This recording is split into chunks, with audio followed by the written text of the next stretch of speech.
اعوذ باللہ من الشیطان الرجیم بسم اللہ الرحمن الرحیم۔ سورہ بقرہ آیات نمبر 243 تا 248۔ مسلمانوں کا قبلہ کفار کے قبضے میں تھا جسے آزاد کروانا ضروری تھا۔ ان آیات میں یہ باور کرانے کے بعد کہ زندگی اور موت اللہ ہی کے ہاتھ میں ہے اور موت کا ایک وقت معین ہے جس سے مفر ممکن نہیں، مسلمانوں کو جہاد کی ترغیب دی گئی ہے۔ بنی اسرائیل کی تاریخ کا ایک باب بیان کیا گیا ہے جب وہ بھی اپنے دشمنوں کے خلاف ایسی ہی مشکلات میں گرفتار تھے جیسے مسلمان ان آیات کے نزول کے وقت تھے۔ بنی اسرائیل نے جہاد کا راستہ اختیار کیا اور اللہ کی مدد و نصرت سے اپنے دشمنوں پر فتح یاب ہوئے۔ اعوذ باللہ من الشیطان الرجیم۔ الم تر الى الذین خرجوا من دیارهم وهم الوف حذر الموت فقال لهم اللہ موتوا ثم احیاهم۔ کیا آپ نے ان لوگوں کو نہیں دیکھا جو موت کے ڈر سے اپنے گھروں سے نکل گئے تھے حالانکہ وہ ہزاروں کی تعداد میں تھے، تو اللہ نے انہیں حکم دیا کہ مر جاؤ، پھر اللہ نے انہیں زندہ کر دیا۔ بنی اسرائیل کی تاریخ کا ایک واقعہ، جب یہ لوگ موت سے بچنے کے لیے اپنے گھروں سے نکل بھاگے لیکن پھر بھی موت نے انہیں آ پکڑا۔ اللہ نے انہیں دوبارہ زندہ کر دیا تاکہ وہ خود بھی سبق حاصل کریں کہ موت سے فرار ممکن نہیں اور دوسروں کے لیے نشانی بن جائیں۔ ان اللہ لذو فضل علی الناس ولكن اکثر الناس لا یشکرون۔ بے شک اللہ لوگوں پر بڑا فضل فرماتا ہے لیکن اکثر لوگ اس کا شکر ادا نہیں کرتے۔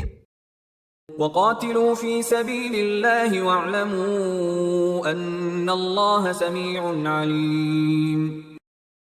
اللہ کی راہ میں جنگ کرو اور جان لو کہ اللہ خوب سننے والا اور جاننے والا ہے۔ من ذا الذی یقرض اللہ قرضا حسنا فیضاعفه له اضعافا کثیرہ۔ کون ہے جو اللہ کو قرض حسنہ دے پھر اللہ اس کے بدلے میں اسے کئی گنا بڑھا کر واپس دے گا۔ واللہ یقبض ویبسط والیہ ترجعون۔ اور اللہ ہی تمہارے رزق میں تنگی دیتا ہے اور وہی فراخی دیتا ہے، اور آخرکار تم سب اسی کی طرف واپس لوٹ کر جاؤ گے۔ الم تر الى الملأ من بنی اسرائیل من بعد موسیٰ۔ کیا آپ نے موسیٰ علیہ السلام کے بعد بنی اسرائیل کی ایک جماعت کے سرداروں کا واقعہ نہیں سنا؟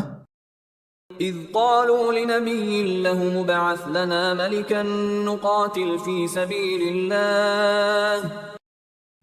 جب انہوں نے اپنے زمانے کے نبی سے کہا کہ ہمارے لیے ایک بادشاہ مقرر کر دیں تاکہ ہم اللہ کی راہ میں جہاد کریں۔ قال هل عسیتم ان کتب علیکم القتال الا تقاتلوا۔ نبی نے فرمایا کہ کہیں ایسا نہ ہو کہ تم پر جہاد فرض کر دیا جائے تو تم جہاد سے انکار کر دو۔ قالوا وما لنا الا نقاتل في سبيل الله وقد اخرجنا من ديارنا وابنائنا۔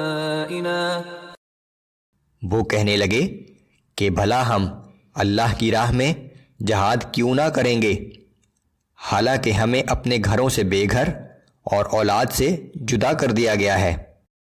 فلما كتب عليهم القتال تولوا الا قليلا منهم والله عليم بالظالمين۔ سو جب ان پر جہاد فرض کر دیا گیا تو ان میں سے چند ایک کے سوا سب پھر گئے، اور اللہ نافرمانوں کو خوب جاننے والا ہے۔ وقال لهم نبيهم ان الله قد بعث لكم طالوت ملكا۔ ان کے نبی نے ان لوگوں سے فرمایا کہ بے شک اللہ نے تمہارے لیے طالوت کو بادشاہ مقرر فرما دیا ہے۔ قالوا أنا يكون له الملك علينا ونحن أحق بالملك منه ولم يؤت سعة من المال. اس پر وہ کہنے لگے کہ اسے ہم پر حکومت کرنے کا حق کیسے مل گیا، حالانکہ حکومت کرنے کے ہم اس سے زیادہ حقدار ہیں، اس کے پاس تو مال و دولت بھی زیادہ نہیں ہے. قال ان اللہ اصطفاہ علیکم وزادہ بسطة فی العلم والجسم. نبی نے فرمایا بے شک اللہ نے تم پر حکومت کے لیے اسے چن لیا ہے، اور اللہ نے اسے دماغی اور جسمانی صلاحیتیں تم سے زیادہ عطا فرمائی ہیں. واللہ یؤتی ملکہ من یشاء واللہ واسع علیم. اور اللہ کو اختیار ہے کہ اپنی سلطنت جسے چاہے عطا کرے، اور اللہ بڑی وسعت والا اور خوب جاننے والا ہے. وقال لهم نبيهم إن آية ملكه أن يأتيكم التابوت فيه سكينة من ربكم وبقية مما ترك آل موسى وآل هارون تحمله الملائكة. اور ان کے نبی نے ان سے فرمایا کہ اللہ کی جانب سے طالوت کو بادشاہ بنائے جانے کی نشانی یہ ہے کہ تمہارے پاس وہ صندوق آ جائے گا جس میں تمہارے رب کی جانب سے تسکین قلب کا سامان ہے، اور کچھ آل موسیٰ اور آل ہارون کے چھوڑے ہوئے تبرکات ہوں گے. اس صندوق کو فرشتے اٹھا کر لائیں گے. ان فی ذلک لآیۃ لکم ان کنتم مؤمنین. بے شک اس صندوق کے آنے میں تمہارے لیے بڑی نشانی ہے اگر تم ایمان رکھتے ہو.